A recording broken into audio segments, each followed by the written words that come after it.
faith that John Henry Murphy had to have had. He had, as some would say, the unmitigated gall to start a newspaper.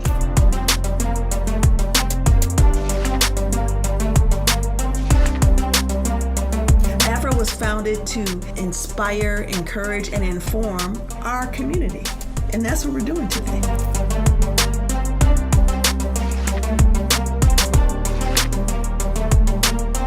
Right now, I am like a nonprofit warrior, just helping creators have a sustaining, satisfying career.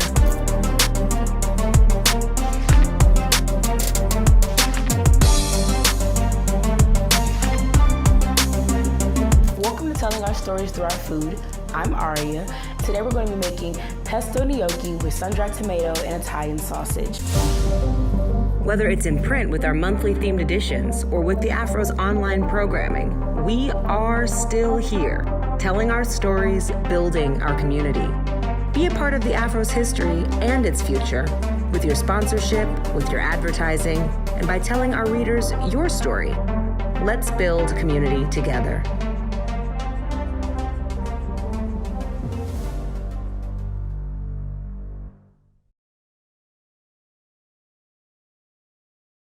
There is a lot of bad news all over the world.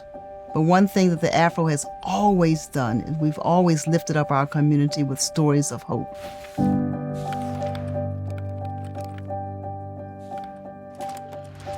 The Afro-American Newspapers was founded in 1892 by my great-grandfather, who had been enslaved, was a sergeant in the Civil War, and with $200 from his wife, Martha, purchased the name AFRO and a printing press at an auction.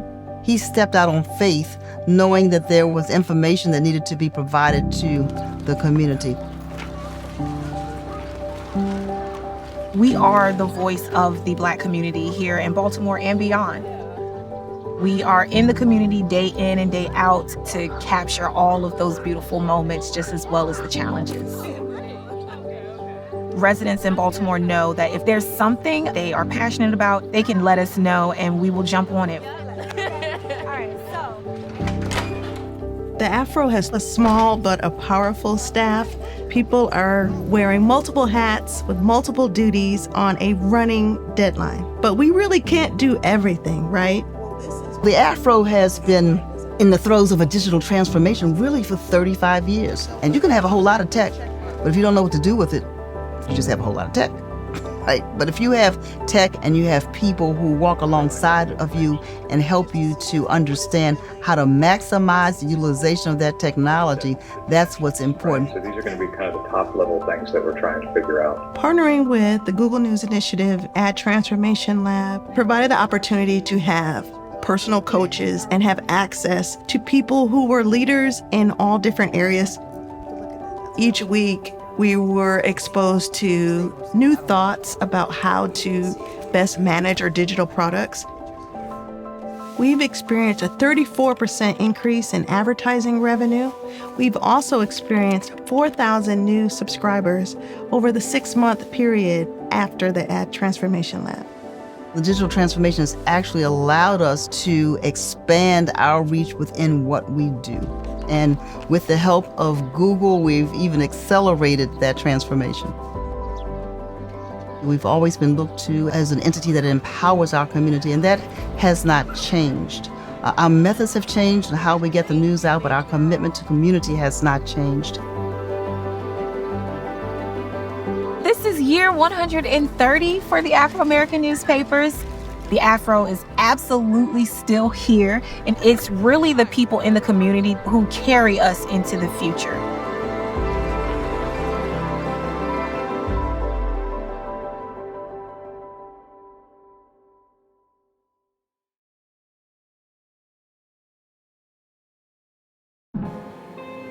Yo, we're True Health, protect the memories. Don't sleep on the symptoms is a unique series focused on early diagnosis of Alzheimer's disease in partnership with Wearing Black with generous support from Biogen.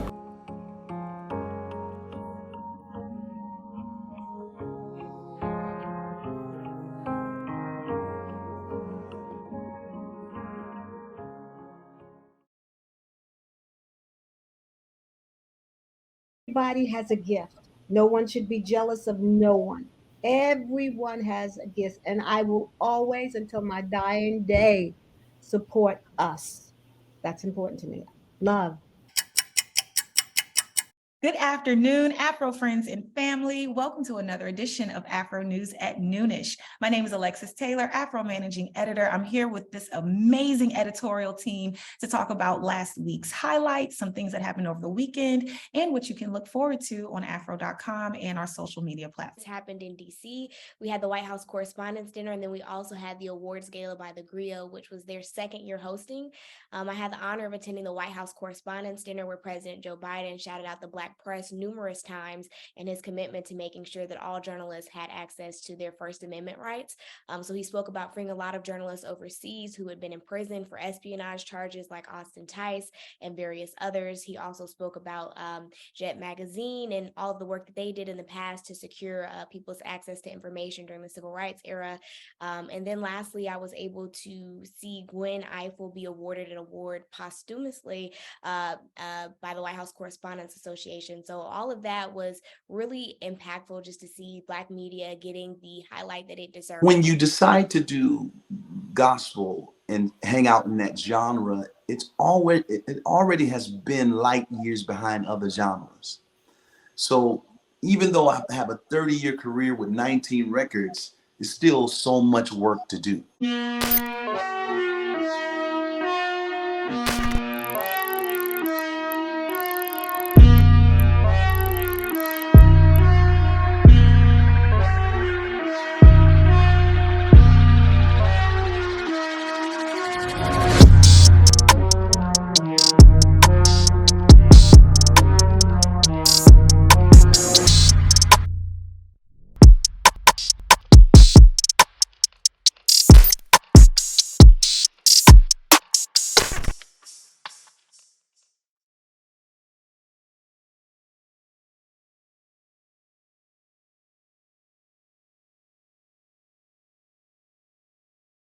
For more delicious recipes like this, pre-order the Afro's 130th anniversary cookbook at afro.com. I'm Aria Brent, and I'll see you guys next time.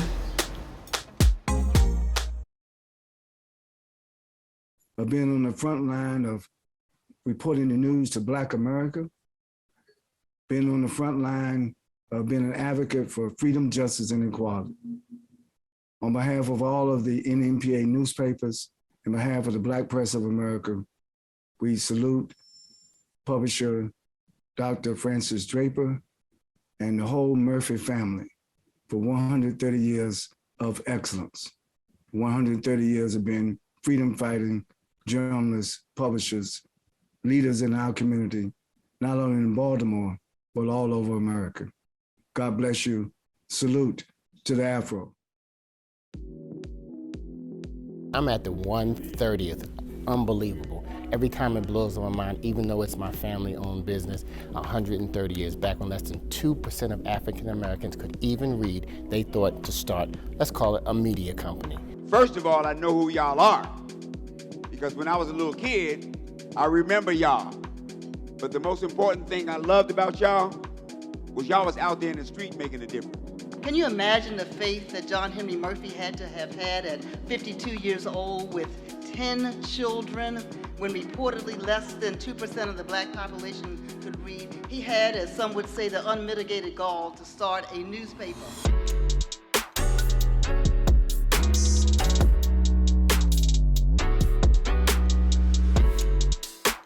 I'd like to congratulate the Afro and Tony Draper on years and decades of informing our people and keeping us where we are today. It's been a wonderful evening. We've had lots of music, dancing. We've had comedy by Tommy Davison. This has been just a wonderful event, really hallmarking all of the great things that the Afro has done over its 130-year history. I definitely love the atmosphere here. I just want to say that I truly enjoyed myself being here to celebrate 130 years of Black excellence, Black empowerment. Are you in the future or are you in the past? Are you on a typewriter or are you in a hologram? Let me know.